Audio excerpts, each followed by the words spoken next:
satanic sermon.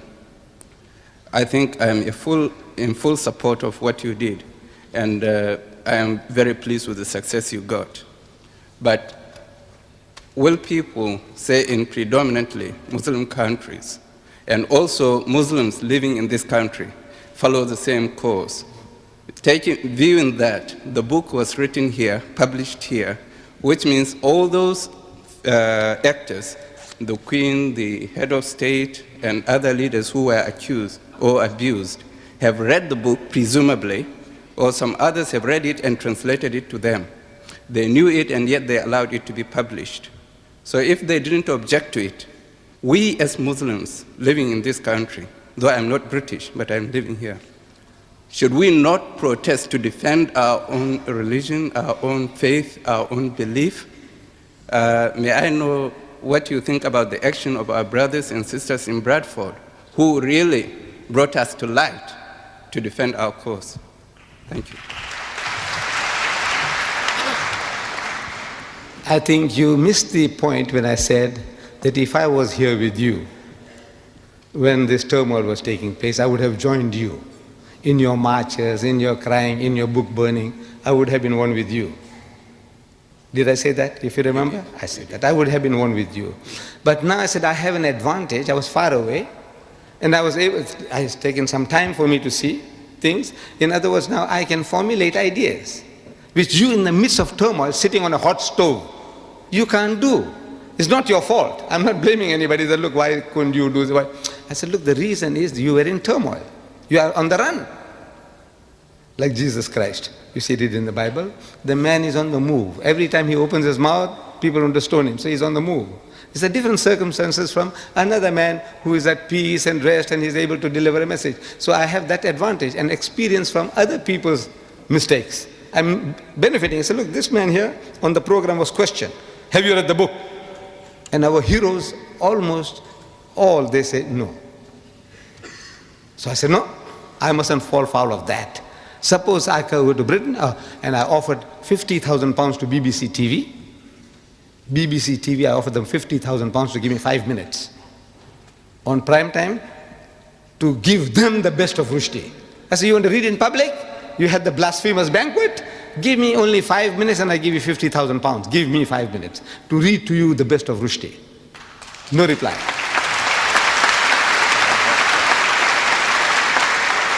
I offered ABC and PBS TV in America $50,000 for 5 minutes. Give me 5 minutes. Why I'm able to do that is I'm benefiting from my other brothers' mistakes. They made certain mistakes. I said, no, I won't do that. You know, I might just share this with you. I think Sheikh Sadi Rahmatullah alayh, one of our great philosopher poets, he was asked, he says, where did you learn all these good manners from? Your good manners. You know, you're such a perfect man that we see, you know, well behaved. Where did you learn them from? So he said, I learned them from the unmannerly. So how can you learn manners from the unmannerly? He says, no, you see, everything I see in the other man that I feel is not right, I won't do it. So this thing you did like that, I won't do that. That mistake you did, no, I won't do that. So I learned my good manners from the unmannerly. What do you? So I was only benefiting from other people's mistakes. That is all. Thank you very much. You are great. Next questioner, please. Could you identify yourself, please? Assalamu alaikum. I have no question, but a request. A request only to Dr. Deedat, what he's doing in this world, to be translated, one share with our research, and invite everybody to come in speaker corner. Nikal kar khankaon se, Dr. Iqbal says, Maulana Lolabi Kashmiris, in Kashmiri is translated in Urdu. Nikal kar khankaon se. Sir, could you ask your question? Ada kar rasme shabiri. کہ فقر خانقائی ہے فقر اندو و دلگیری آپ سب کا کام ہے نکل جائیں گھروں سے بارکوں کو مسجدوں کو جہاں کوئی ایک سفید ملتا ہے اس کو رشتے کی شیطانیت سے آگاہ کریں please translate in English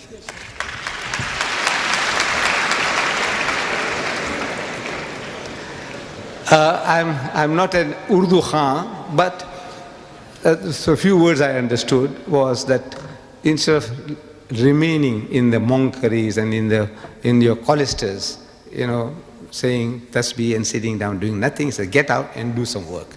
That is what is. In essence, that's the message.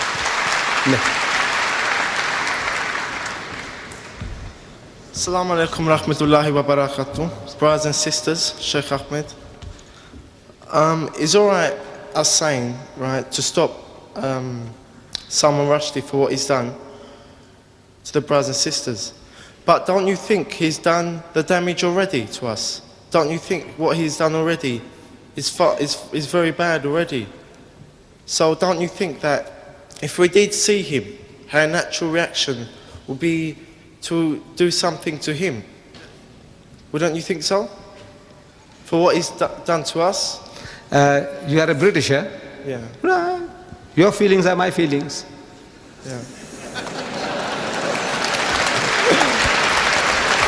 Can we have the next questioner, please? Would you identify yourself, please, sir?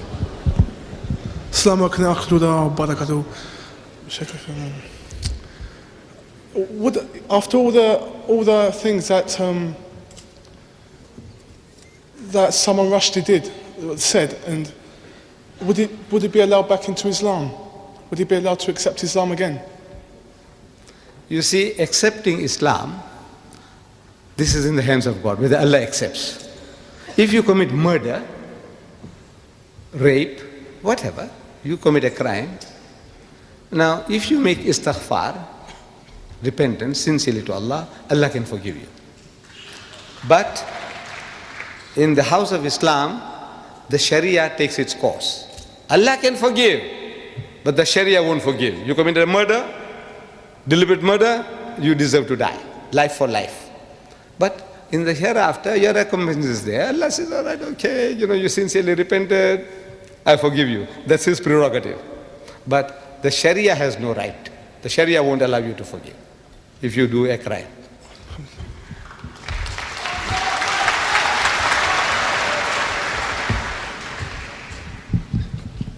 Assalamu alaikum wa rahmatullah. My name is Sayyida Kirmani and I'm a British Muslim, and this question is to you, Brother Deedat.